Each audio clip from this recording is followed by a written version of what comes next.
Live from Austin, Texas, it's theCUBE, covering Dell EMC World 2016. Brought to you by Dell EMC. Now, here are your hosts, Dave Vellante and Stu Miniman. Welcome back to Austin, Texas, everybody. This is theCUBE, the worldwide leader in live tech coverage. Marius Haas is here. He's the President and Chief Commercial Officer of Dell EMC. Great to see you again, Marius. Dave, always a pleasure to be here with you. Looking good.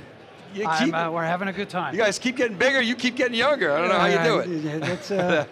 So it's wild times, right? I mean, you've seen so much of this industry, you've done M&A, you've worked at large companies, and now you've just executed on the largest acquisition / merger in the history of the business. How's it feel? What are you seeing out there? Oh, it feels great, and what's even more compelling is the opportunity to have a robust conversation in front of the customer. When you look at the technologies across the board, the relevancy that we now have in virtually every business opportunity, business challenge that our customers face, regardless of the industry they're in, it's just phenomenal. I think about it, I'll give one example around security.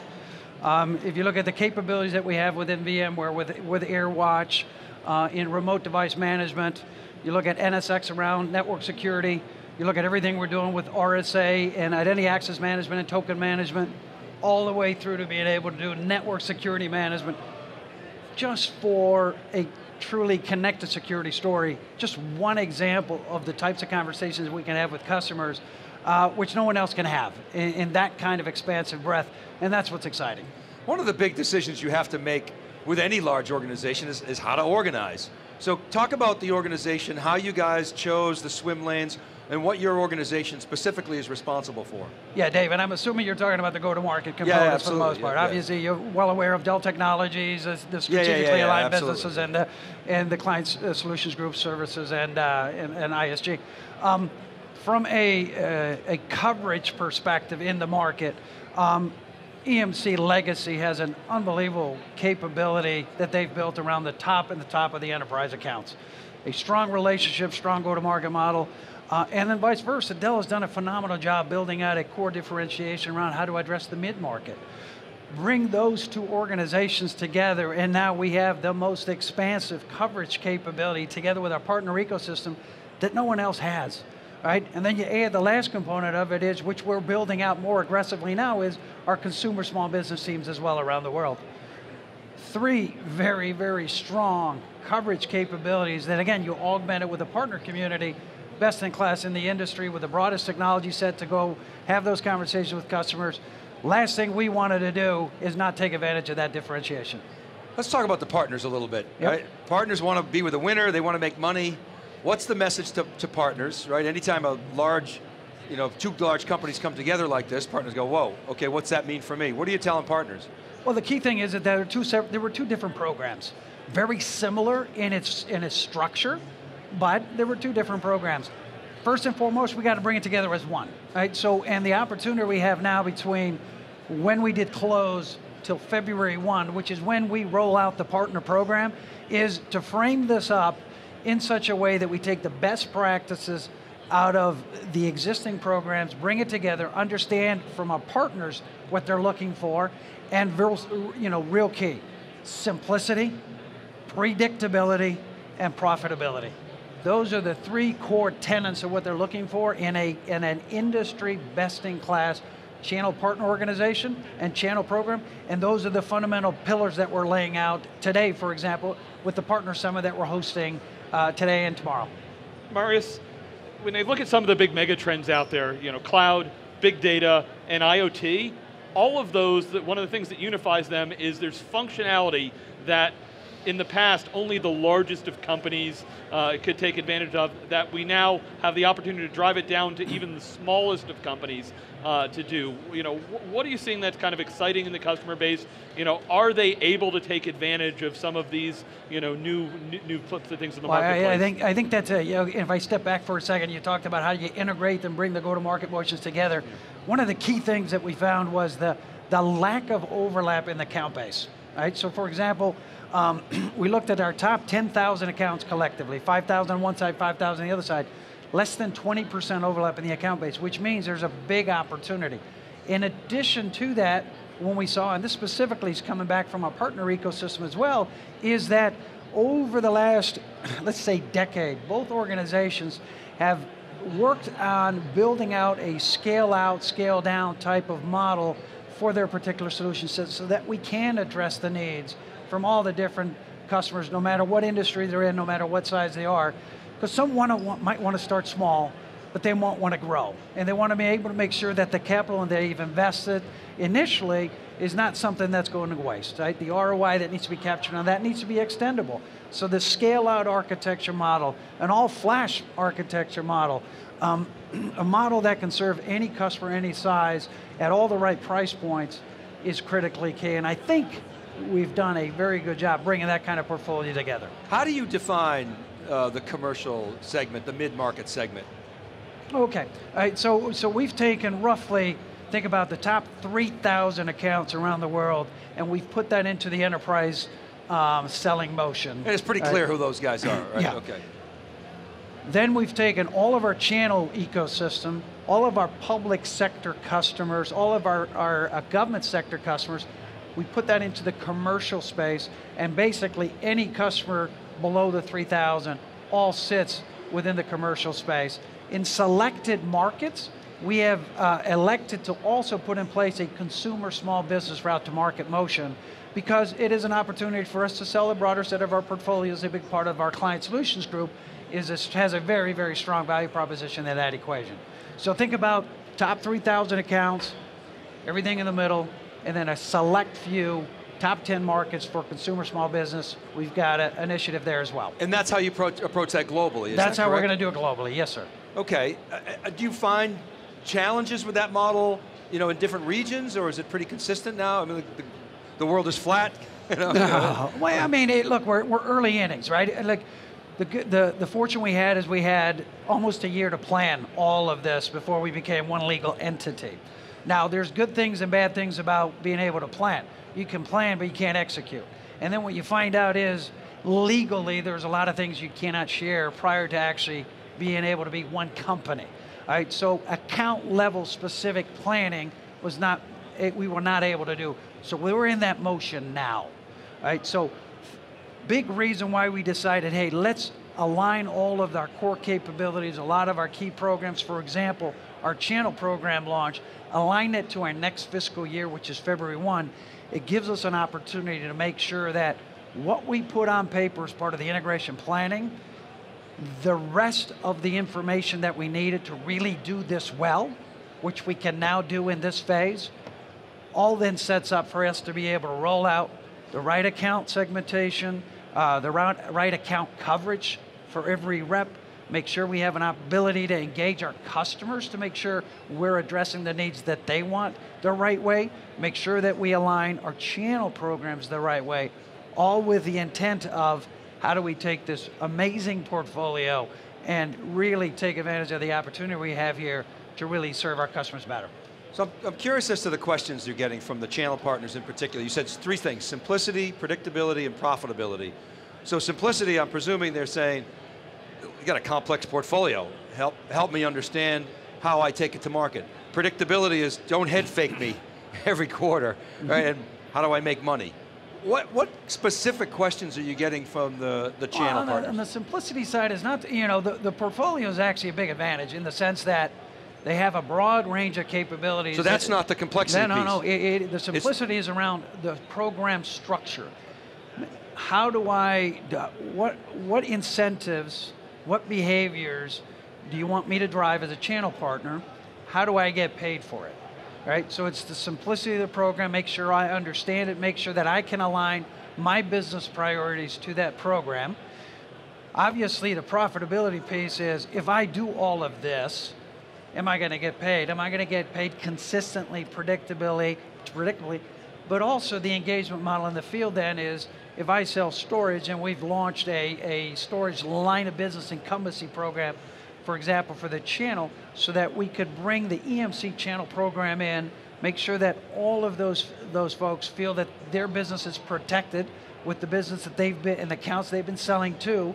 Now they have a broader opportunity to sell more into that account base. but they wanted to make sure that they were protected. They wanted to make sure that it was predictable how we're going to protect them. And they also wanted to make sure that the selling motion into that account was predictable. And so, back to the simplicity piece, so things like deal reg, tiers, things of that nature to qualify for certain incentives. Exactly. All that stuff. They don't want 9 million ways to Sunday. Exactly. And generally, you must have a pretty good handle on how to do that. I mean, this industry has made a lot of false starts with regard to that. We have launched at our Partner Summit program, John Byrne, who leads the channel program for us globally, went through the program elements today, and at the end of it, he had a standing ovation from the partner team. So I think we're on the right track. And then, so that's a question about the partners. What about the customers? What are the big questions that you're getting from customers, and what are you telling them? Customers are, I care about solving the business opportunities I have, solving the business challenges I have. Dell Technologies, Dell EMC, make sure that the full portfolio that we have gets translated in such a way so that they can understand better how we're creating the blueprints, how we're creating a full solution that enables them to solve the problems that they have, the challenges that they have. So what they don't want is they don't want silo selling of technologies coming into their organization. They want to make sure that the ease of engagement, the ease of doing business with is there. And that's why as we build out our go-to-market strategy, the whole notion of creating still that single account executive model is core to what we're doing, both on the enterprise side as well as on the commercial side. So the customer has a single point of accountability, a single generalist that has responsibility for everything we sell, and underneath that we have amazing teams of specialists, technologists that can come in and supplement where we need to have the deeper level conversation around architecture strategy. Marius, since you come to Dell, the competitive landscape has changed so much. Unbelievable. I mean, Dell, private company. I mean, Joe Tucci, who we really admired, talking about the waves, and at each successive wave, some companies not going to make it through, and then you look what happened to EMC at Dell. Nobody predicted that, right? You see Amazon now coming on strong. The deal between VMware and Amazon last week that nobody predicted. So many changes. What gives you confidence in your competitive posture? Talk about that a little bit. Hey, look, I can go back 4 or 5 years here for a second. We've known each other for quite some time. You know, I came here to help build an enterprise franchise. And my God, I had no idea, and I knew Michael was committed. I had no idea that he was ready and willing to take this big step to really make sure that we help transform this industry, and especially across the board, on the client side as well as on the full data center side. So the capabilities that we now have are second to none. So it is now down to how do we execute, right? How do we take all of that 12 months of planning, put that into motion, make sure we execute, zero disruption in front of the customer, and make sure that the core focuses are on solving the customer problems, engaging our customers in such a way that view us as their trusted partner as they go forward, as they transform into a digital era, into their workforce transformation, into their security transformation, and the underpinning IT transformation that needs to take place in order to make that happen. We got a great hand here, and it's our job to make sure we take advantage of the opportunity we have. Well, Dell EMC was a huge move on the chessboard, and Michael was making moves beforehand, but they were kind of like relatively small moves. I mean, they're billion-dollar moves, but still relatively small. You were brought in, to accelerate that, and like you said, you didn't even envision something this large. I mean, is it fair to say that Dell is now transformed into an enterprise powerhouse? Not that you're complete, not that your job's done, but basically that vision that Michael set out, I don't know, almost 10 years ago, you've now realized that, haven't you? Oh, no doubt. Look, let's be clear, Michael's never done. Yeah. Right? So I'm a huge fan, and it's always about how can we do more? How can we help, as Michael always says, enable the full human potential by providing innovation and technology to drive the transformation in the industries that ultimately drives a better world. And there's always more to do. We've got a great hand now. We got a lot of work to do to make sure this all goes really well. Cultures have gelled together unbelievably well. We're all excited about ultimately how do we serve our customer better, how do we grow this business, and look, the next chapter will still be written. But I feel really good about where we're going, how we're growing the business. Some of our competitors decide they want to shrink. Don't think that's a winning strategy, but again, we stay focused on ourselves, stay focused on how we serve our customers, and we'll let the customers vote. No, Marius, so we're expecting the keynote tomorrow. There's going to be everybody standing up on stage talking about #1 positions in leadership. Of course, I look at Microsoft, I look at VMware, Dell and EMC together have very strong positions there. I don't want to argue about cloud, but as kind of the cloud part of the marketplace, how does Dell kind of maintain its leadership and differentiation in the coming years? I think, look, it is, you do have to look at it from a Dell Technologies perspective holistically. If you spend some time at VMworld, right, and you looked at what they were doing and saying, hey, look, how do we enable any cloud on any infrastructure, on any device for any application, and then look at how they enable the transformation in the workforce so they can have that accessibility. All done in a software-defined ecosystem, right? Phenomenal capabilities across the board, all with the intent of how do we accelerate cloud adoption across the board. And then when you look at what we see on the Dell EMC side, enabling a hybrid cloud ecosystem that optimizes the investments made by our customers, that ensures that they have flexibility and be able to deploy workloads seamlessly as possible, where you take their core applications, their core data that's critical to their business, in some cases mission critical. They're going to look at VirtuStream as an example, right? An asset, a solution that really drives that capability in mission critical, ultra secure private cloud solutions, right? You have large customers like Coca-Cola that are deploying that across the board. I think it's now at least in 10 or so countries with their core applications. You go down further in the architecture and you look at the assets and capabilities that we have, and you think about the cloud transformation towards a native cloud app environment, and then you look at Pivotal, how it enables that with its Pivotal Cloud Foundry. You can't but get excited about what you see that portfolio bringing together. And again, our job is to how do we present that in such a way that it translates directly into what that customer specifically is trying to do.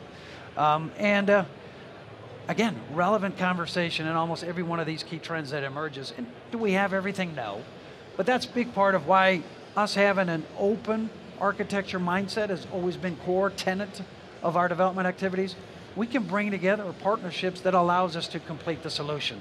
And then also a partner ecosystem in the channel could also bring other solutions to the table that optimizes what they're trying to do for their customer base. So it also lends an opportunity for them to create further value add and differentiation within their environment as well. So the business as a whole, not growing double digits anymore, so you got to gain share to grow. Is that fair premise? There are parts of the market that are declining. And so that means that you have to take from others in order to grow, right? That means that you need to be building a trusted partnership relationship with partners and customers so that you can influence the opportunities that come around. Make sure that you're well positioned, make sure you're proactive in identifying how can this customer do things better, faster, cheaper, and put the trust in them to make sure that they choose us in helping them make that transformation, right? So that goes back to your earlier question about why do we want to make sure we have a very robust enterprise, commercial, and consumer small business route to market capability, is because we have to have that trusted partnership relationship so that we can have the opportunity to have that conversation, have that opportunity to showcase to them, hey, here are how others are doing it within your particular industry. Here is how it translates to your specific needs as to how you can create value and differentiation for you and become more competitive.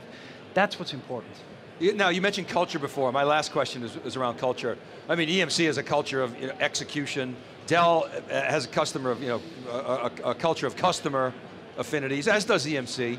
What are the similarities? What are some of the challenges that you're seeing as you bring these together? I'll tell you, it's amazing. One thing we did, and we sent a survey out to 75,000 of our employees on both sides of the house prior to close. And we gave them 22 cultural traits. And we asked them to rank them 1 through N. not only were the top 5 cultural traits the same on both sides, they were in the exact same order, right? So where there is some belief that there were significant cultural differences, ultimately what matters and what were the core cultural lever or drivers or characteristics were exactly the same in the exact same order in both companies. It was fascinating when that came together, and that certainly helped us when we started to think about, okay, now how do we take our collective team members, take the individual out of the equation, and think about how together we can better solve and serve our customers, because we're all thinking the same way. And how do we win together? How do we best serve our customers together? Well, it starts from the top. You guys are great leaders, and you've picked up some pretty phenomenal talent on the EMC side, so congratulations on getting started, and really appreciate you guys having us here and being part of this transformation. You're part of the family. We're thankful that you could be here for this many years and looking forward to a healthy and very long relationship with you. We can't be anything but excited. All right, Marius, Haas, thanks again for coming on theCUBE. All right, keep it right there, buddy. We'll be back with our next guest. We're live from Austin, Texas, Dell EMC World. Right back.